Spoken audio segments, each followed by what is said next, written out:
રાજ્યમાં સતત વધી રહેલ અસહ્ય મોંઘવારી અને ઈંધણ ખાસ કરીને ડીઝલની વર્તમાન તીવ્ર અછતના વિરોધમાં ભરૂચ જિલ્લા આમ આદમી પાર્ટી દ્વારા જિલ્લા કલેક્ટર કચેરી ખાતે સૂત્રોચ્ચાર સાથે ઉગ્ર વિરોધ પ્રદર્શન કરવામાં આવ્યું હતું। જિલ્લા આપ પ્રમુખની સીધી આગેવાની હેઠળ એકત્રિત થયેલ પક્ષના તમામ હોદ્દેદારો અને કાર્યકરોએ કલેક્ટરના માધ્યમથી રાજ્યના મુખ્યમંત્રીને સંબોધતું એક વિગતવાર આવેદનપત્ર સુપરત કરી સરકારનું ધ્યાન દોર્યું હતું। આવેદનપત્રમાં ગંભીર ચિંતા વ્યક્ત કરતા જણાવાયું હતું કે ગુજરાત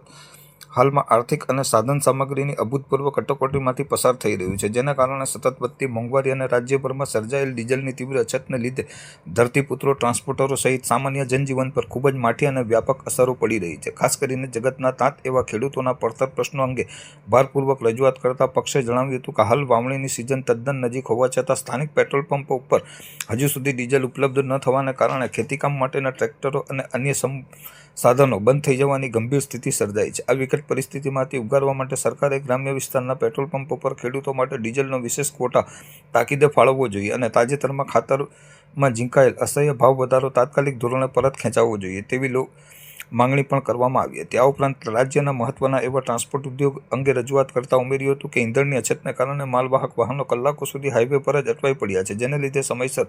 માલસામાનની ડિલિવરી ન થતાં ટ્રાન્સપોર્ટરોએ ભારે આર્થિક નુકસાન વેઠવાનો વારો આવ્યો છે। આથી હાઈવે પરના તમામ ઈંધણ સ્ટેશનો પર 24 કલાક પૂરતો ડીઝલ પુરવઠો સુનિશ્ચિત કરવામાં આવે અને આ સપ્લાય ચેનમાં થતી કોઈપણ પ્રકારની ગેરરીતિ કે કાળાબજારી અટકાવવામાં આવે એવી તાકીદે એક ઉચ્ચ સ્તરીય વિજિલન્સ તપાસ સમિતિની નિમણૂક કરવામાં આવે। બીજી તરફ સામાન્ય નાગરિકો અને ગૃહિણીઓની ઘર ચલાવવાની મુશ્કેલીઓનો ચિતાર આપતા આપે જણાવ્યું હતું કે ડીઝલના અછત અને સતત વધતા જતા ટ્રાન્સપોર્ટ ખર્ચની સીધી અસર સામાન્ય માણસના ખિસ્સા પર પડી રહી છે, જેના લીધે શાકભાજી, અનાજ, દૂધ અને ખાદ્યતેલ જેવી જીવન જરૂરી ચીજ વસ્તુઓના ભાવ આસમાને પહોંચ્યા છે। આમ જનતાએ આ મોંઘવારીના મારથી તાત્કાલિક રાહત આપવા માટે ઈંધણ પર વસૂલવામાં આવેલ વેટ અને સેસ ઘટાડવો જોઈએ તેમજ બજારમાં પ્રવૃત્તિ કૃત્રિમ મોંઘવારી અને નફાખોરી સંગ્રહખોરીને સખત હાથે રોકવા માટે જિલ્લા સ્તરે એક વિશેષ પ્રાઇસ કંટ્રોલ અને મોનિટરિંગ સ્ક્વોડ સક્રિયપણે કાર્યરત કરવી અનિવાર્ય બની ગઈ છે। આવેદનપત્રના અંતમાં આમ આદમી પાર્ટીએ સરકારને સ્પષ્ટ ચેતવણી આપતા જણાવ્યું હતું કે જો શાસક પક્ષ દ્વારા આ સંવેદનશીલ મુદ્દાઓ પર ત્વરિત અને લોકહિતના અસરકારક પગલાં ભરવામાં નહીં આવે તો આગામી સમયમાં રાજ્યનું અર્થતંત્ર અને સામાન્ય જનજીવન વધુ ખોરવાઈ શકે છે, જેથી મુખ્યમંત્રીશ્રી આ જનહિતના પ્રશ્નને સર્વોચ્ચ અગ્રતા આપીને યોગ્ય સકારાત્મક કાર્યવાહી કરે એવી આગ્રહભરી વિનંતી છે।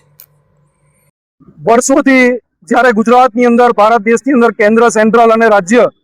ઘણી જગ્યાએ ઘણા રાજ્યોની અંદર પણ આજે ભારતીય જનતા પાર્ટીનું શાસન છે। આજે વર્ષોથી કેન્દ્રની અંદર બેઠી છે। કેન્દ્રની અંદર બેઠા પછી પણ આ લોકો દિન પ્રતિદિન આજે મોંઘવારી વધારી રહ્યા છે। મોંઘવારી ઉપર એ લોકોનો કોઈ પણ પ્રકારે અંકુશ નથી। આજે ભારત દેશ એક કટોકટીનો સામનો કરી રહ્યો છે,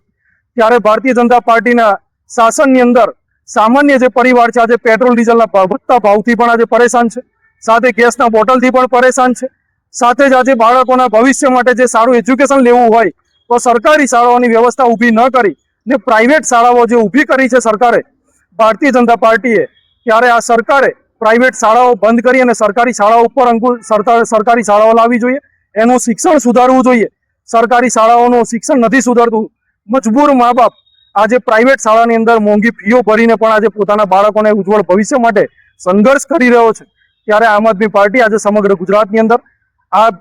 મુદ્દાને લઈ મોંઘવારી ઘટાડવા માટે આજે આમ આદમી પાર્ટીએ સમગ્ર ગુજરાતમાં જિલ્લા કલેક્ટર શ્રીને આવેદનપત્ર પાઠવ્યું છે। અમે આશા રાખીએ છીએ કે સરકાર આની ઉપર ધ્યાન આપે, નહીં તો આમ આદમી પાર્ટી આવનારા દિવસોમાં અતિ ઉગ્ર આંદોલન સાથે રોડ રસ્તા ઉપર ઉતરશે અને જનતાના ન્યાય માટે લડશે।